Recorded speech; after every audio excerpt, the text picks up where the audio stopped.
Welcome to another chapter. This time we're interviewing Jordy Alexander, who's a game theorist, a poker player, a trader, and CIO at Selini Capital. Hi, Jordy. Thank you for joining us. Can you start by telling us a little bit about your professional and personal background? Yeah, sure. I mean, my history started, I guess, with poker a long time ago, 20 years ago. That was, I guess, the first way that I found a way to use my skills for making money and use kind of statistical thinking and prediction. And um, I always had a lot of curiosity, so I like to learn skills and like really progress in them. So for me, that was the first attempt to really get competitive and get very good at something. Eventually, I got into trading. So I've been doing that for over a decade now. A lot of algorithmic trading, um, both like high frequency trading, but also a bit longer term, like macro trading, trading all kinds of asset classes. And some years ago, also got into crypto, and that's one of my main focuses now is not just trading crypto, but investing and kind of thinking about the space and trying to still be very curious and learn from other people and also try to provide some additional benefit to the community. Yeah, I really like the mix between poker and trading. I think there's a lot of similarities, a lot of traits you have in poker and you use when trading. What's your take on that? I mean, I think there's obviously some similarities and things that are applicable, but the main thing is just people who like to get involved in these things are usually trying to stimulate the same part of the brain, the analytical, logical side, and trying to like improve and compete and really try to also do financially well. So that's then another similarity, right? Like people who are driven and sometimes very young as well. These kind of 20-year-olds, they start getting into these things because that's the fastest avenue if you're coming out of just nothing in high school and not owning anything. It's really the fast way to if you're talented enough to start making money. So I think it's more the approach that attracts a lot of people. There's obviously some similarities in the skill set, um, but I think you can use the same skills for other things as well. Yeah, I guess for a lot of people, it's kind of a backdoor. Poker is a backdoor to money very quickly. So I've been watching a latest interview with you talking about Luna, which was crazy. But I mean, what the hell? What is going on in crypto right now? Let's address the elephant in the room. We're at a reflection point where those of us still standing are looking around and yeah, I guess like you said, like where are we? How did this happen? Is everything a scam? Is everything just a bubble? Um, what's actually real? Who is like not a scammer? Who's still solvent? There's a lot of questions that were not being asked during the bull market, and I think it's a time for reflection and eventually rebuilding in a better way and understanding that in a space like this where fortunes can get made so quickly, there's a lot of people who get too greedy and maybe look for shortcuts that they shouldn't look for and that are not sustainable. So you don't think we're through with crypto, right? I don't think we're through because it's inevitable. So one way or another, eventually, like there will be a big part of the economy and a big part of our like financial lives will be digitized even more, and there will be assets. I think it's pretty clear that ultimately there is a product market fit.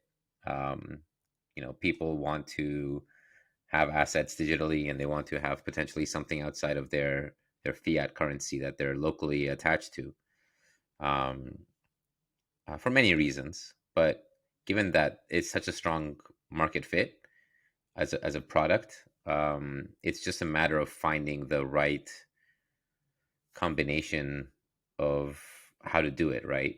And I think we haven't found it yet. Um, I don't know if you've watched any Netflix lately, but I was suggested this series called The Playlist, which is about Spotify and about how music kind of became digitized. And it strikes me a lot of parallels about how things are with crypto right now, because we're kind of in that Pirate Bay phase I think we went through for the last years in crypto, where there's a lot of kind of illegal things happening. There's also a lot of there's a lot of people back then using the Pirate Bay, just downloading free music. Everybody was doing it because, again, it's same as crypto. Like, people want to have this product. They want to have like this option. And then you run into the traditional forces, which for them it was the music studios, the Sonys and the Universals. And for us, I would say it's more the traditional, the Goldman Sachs and the JP Morgans, and some of the traditional central banks, all these institutions. And you're at this crossroads, and I think we're at that crossroads right now, where you know there is an inevitable direction out of this technology, that the technology will disrupt how things are done. And the legacy players are fighting, tooth and nail, trying to delay it as much as possible, trying to create costs for those who do it.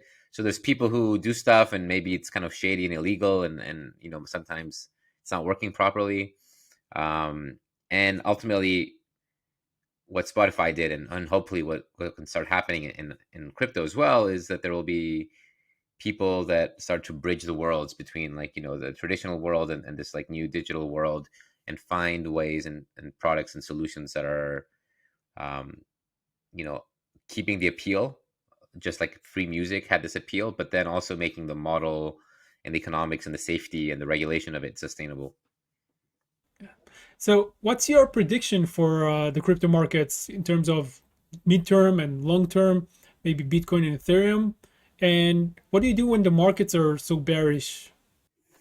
I mean, last year was the time to like not sleep and just work and find ways, and read everything and try to maximize the situation and the amount of money sloshing around in the system, which was just immense. And just try to capture, some drops of it here and there. I would say now it's more, you can kind of take your time, think about targets a bit more long term, and have a longer term view, and strategy. So um, generally taking a little more easy, bit more reflection. With ETH and Bitcoin, I think those are inevitably going to do really well in the long run.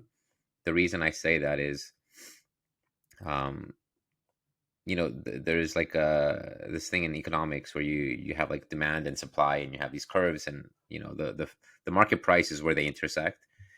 But what it doesn't show you is that potentially, there's this scarcity that will eventually run out of supply, and people will be less and less willing to sell their coins at these low prices, as that starts to happen. So you have this like asymmetric exponential explosion that happens at some point, and it might not happen next year, it might not happen in 2 years, but eventually you come to this point where um, demand is very inelastic. um, Sorry, like the supply, like people will just like not be like, supply will be inelastic, which means that they won't be willing to sell at this normal price. So even though right now the price is, let's say, 1200, 1300 for Ethereum, and like 15, 16, 17K, um, that's the price at which right now people are like willing to meet at. But once coins start to run out, it becomes very exponential. So you have, as long as the concept of Bitcoin and Ethereum still exists in 5-10 years, um, there will just be less and less coins available at anywhere near these prices, and it becomes very exponential at some point. So um, understanding these dynamics and understanding the supply dynamics, and how those play out, as long as there's continuing to be demand, it just becomes such a good bet for the long run. So hold on tight. Jordi, when was it that you made the transition from traditional markets trading to crypto, and why? Um, so I've been in crypto a little bit since like 2016, but I would say like, fully went all in 2020. And that was after the COVID disruption happened. I was very, very deep in traditional markets with fixed income, especially like rates, credit, this kind of stuff. And just seeing like what the Fed did, where they intervened and just completely rewrote the game, just changed the rules.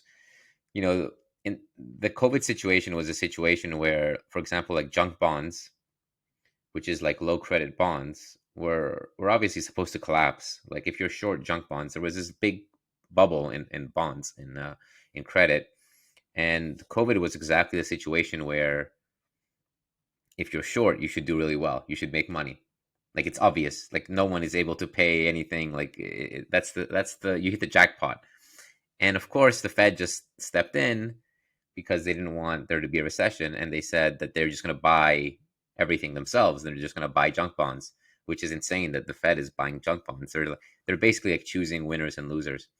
Um, and I would say like that was the eye opening moment for me, where I realized that the traditional way um, that the economy and the financial world is set up, where you have these like centralized players that are able to just completely change the rules, is just it has some problems, and I strongly felt that there would be a need and a desire by a lot of people in the world to have a counterpoint. It doesn't mean it's going to go away. It's not like fiat currencies and central banks are going to go away, but I think people want to also have an option to be part of a more fair and transparent financial system. So that was just very impactful to watch from the front row. So free markets are not so free, and it seems like the crypto markets are where freedom is, but we see how that looks like. Well, the problem with crypto, and this is like the sad part that I realized, and I'm still realizing, is like how little really like good education there is.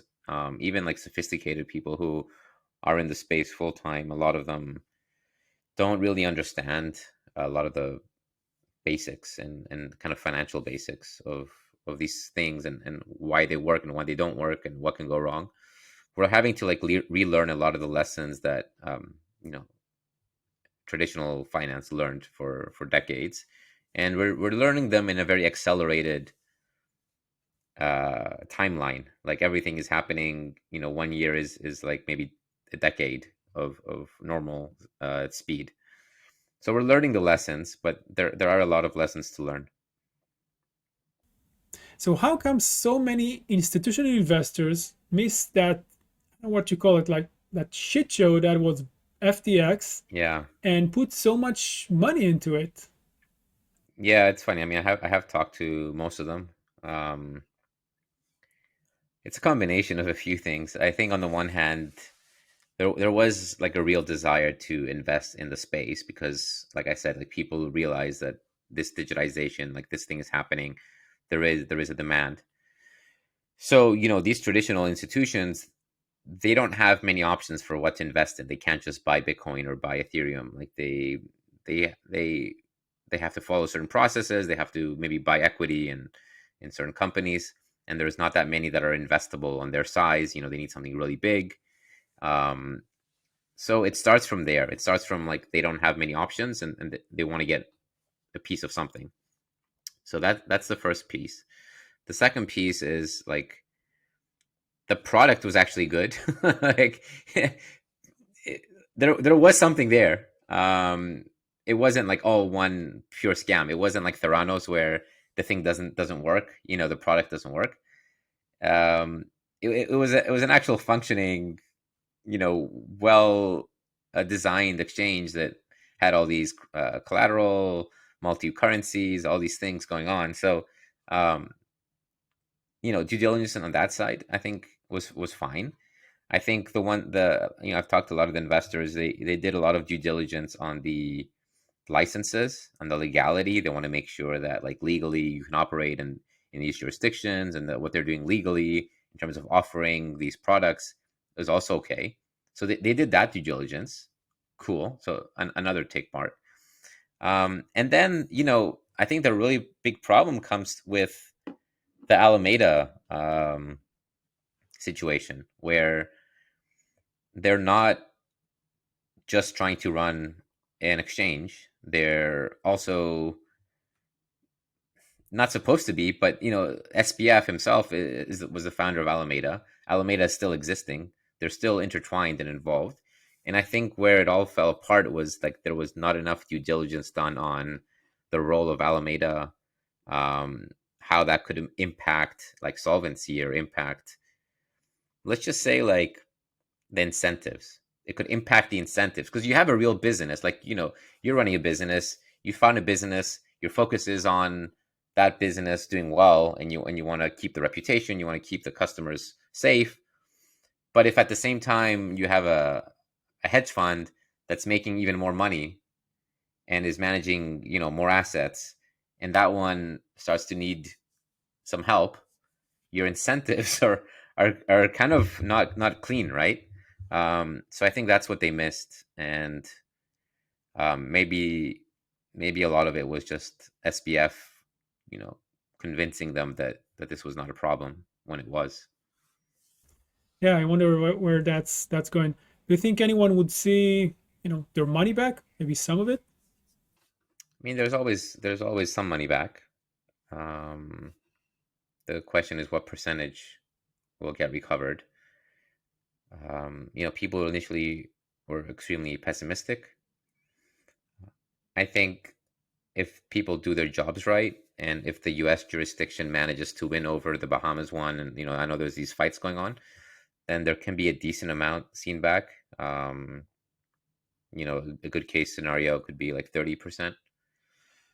Um, but if they lose all these jurisdictional battles, because there are assets, there's Robinhood shares, there's real estate, there's stuff that could be clawed back from executives, from lots of people.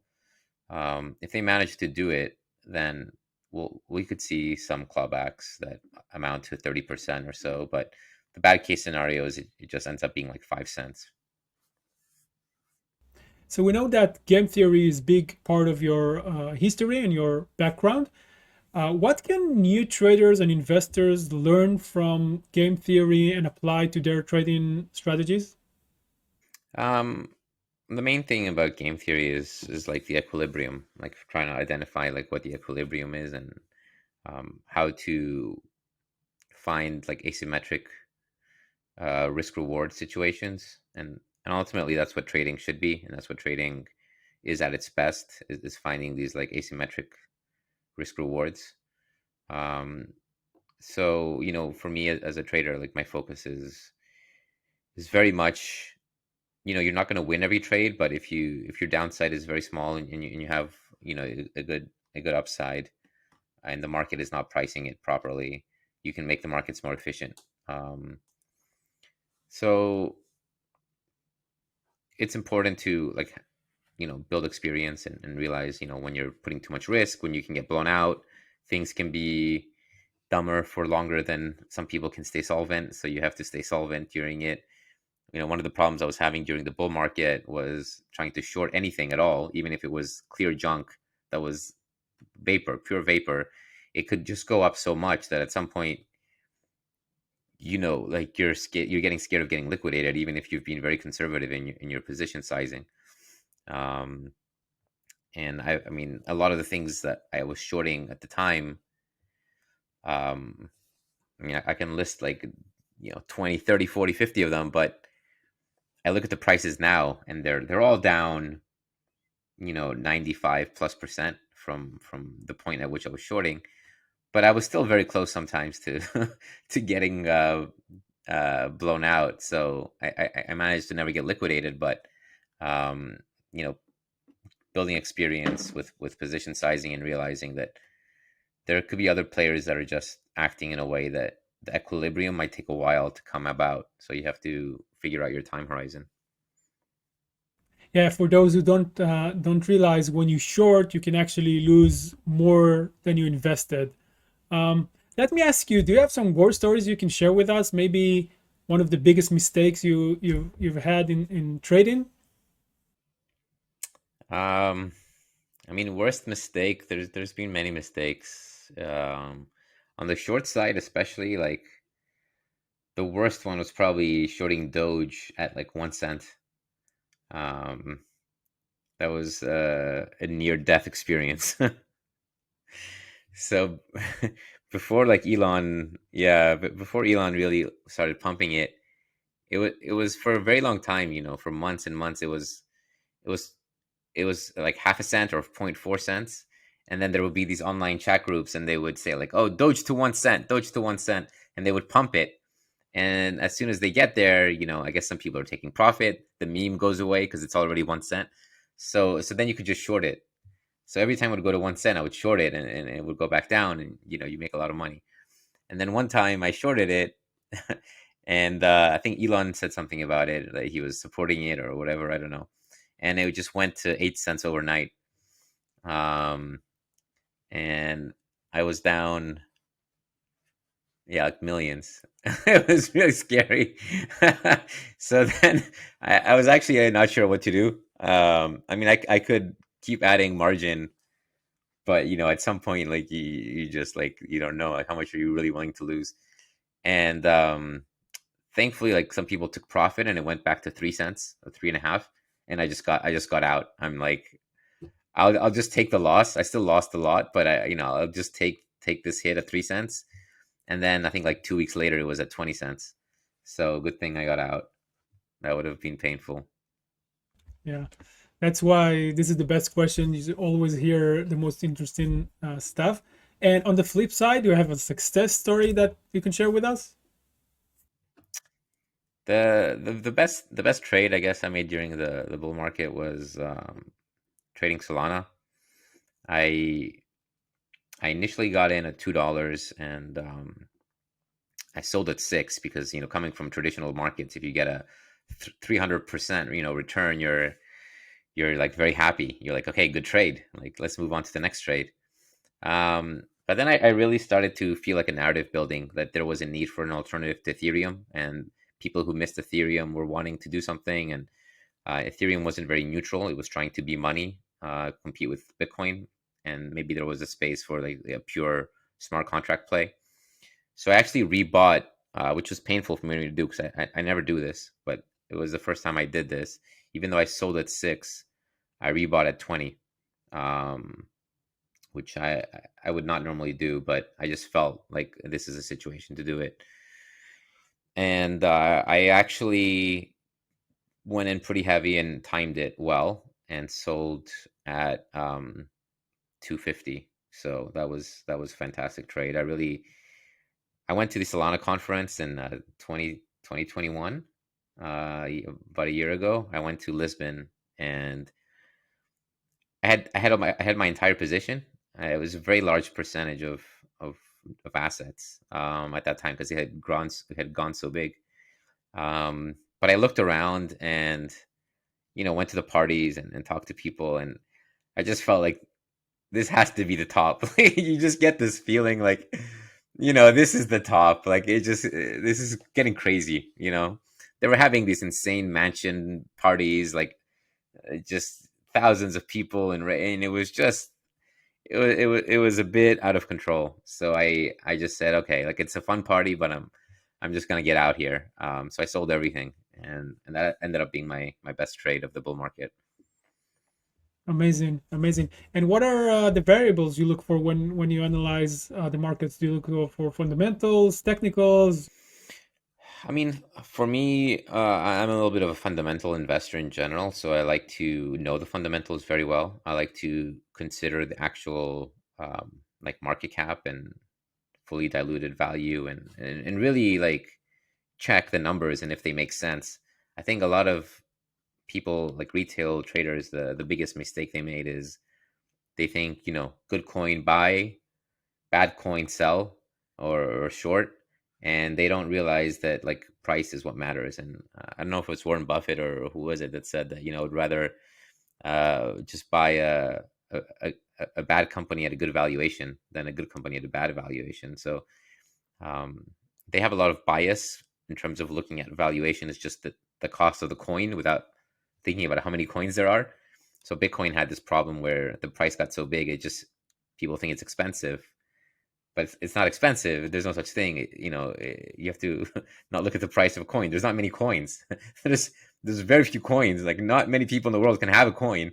So as opposed to something with 100 trillion Shiba Inu coins that people think it's cheap, but the valuation ends up being tens of billions.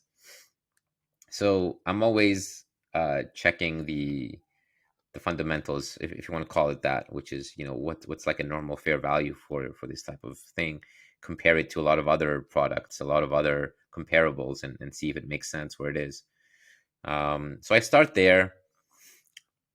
Then if there's an event or some catalyst, I think the best money in crypto sometimes gets made around certain catalysts or events.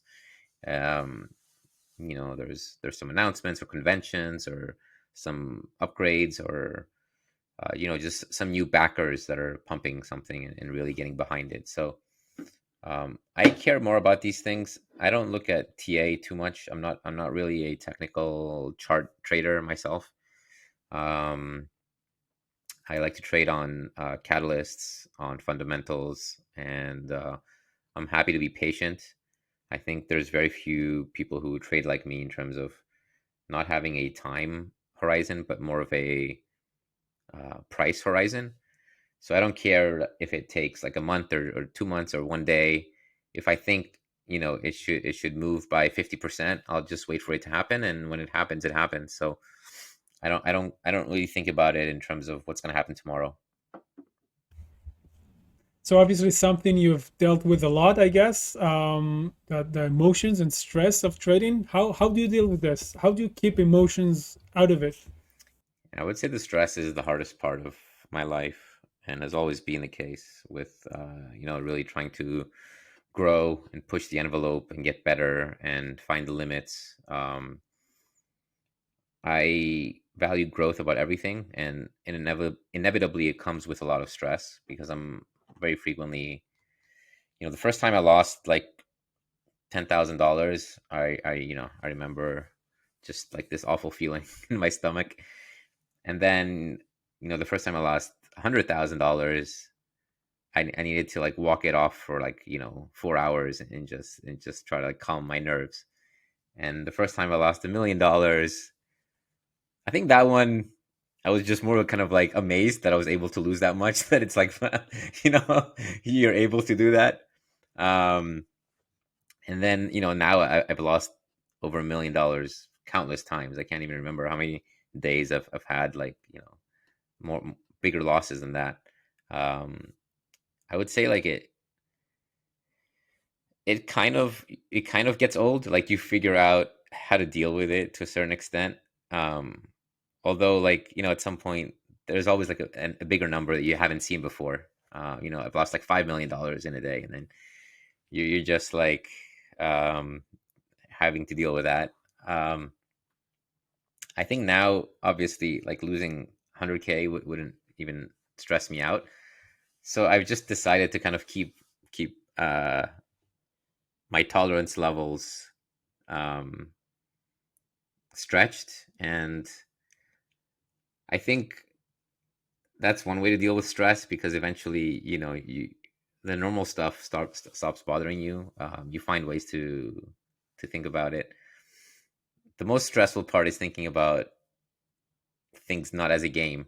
If you As long as you keep it within a game and you're like, okay, like I'm optimizing this number, and like I'm just trying to maximize like the risk adjusted returns, then it's fine.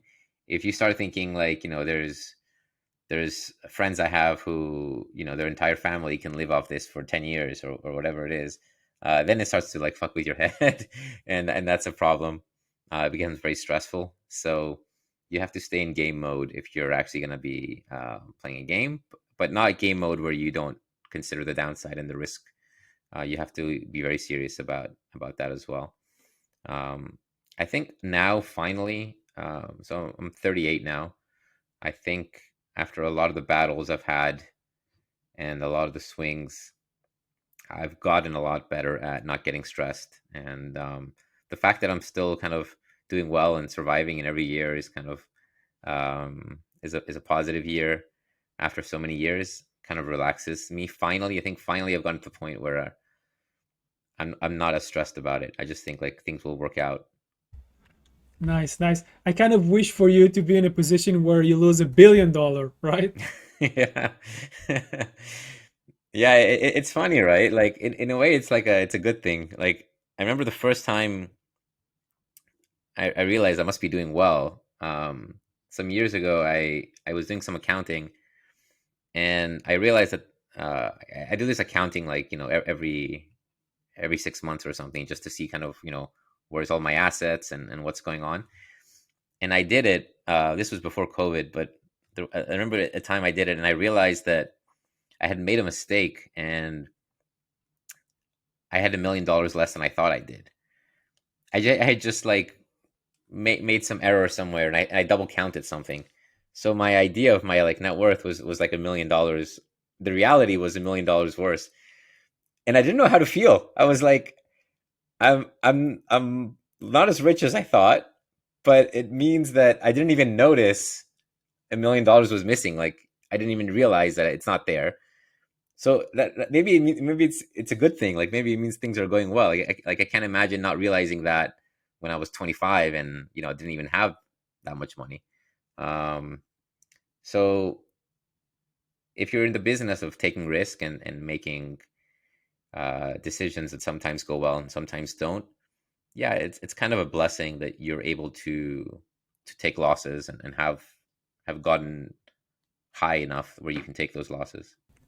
On the flip side, look at the last guy who lost billions. I guess you don't want to be him. No, that's like losing it and going to zero. That's a different situation. You never want to do that. And money is one thing. He might, end up in jail, and that's a whole different story altogether.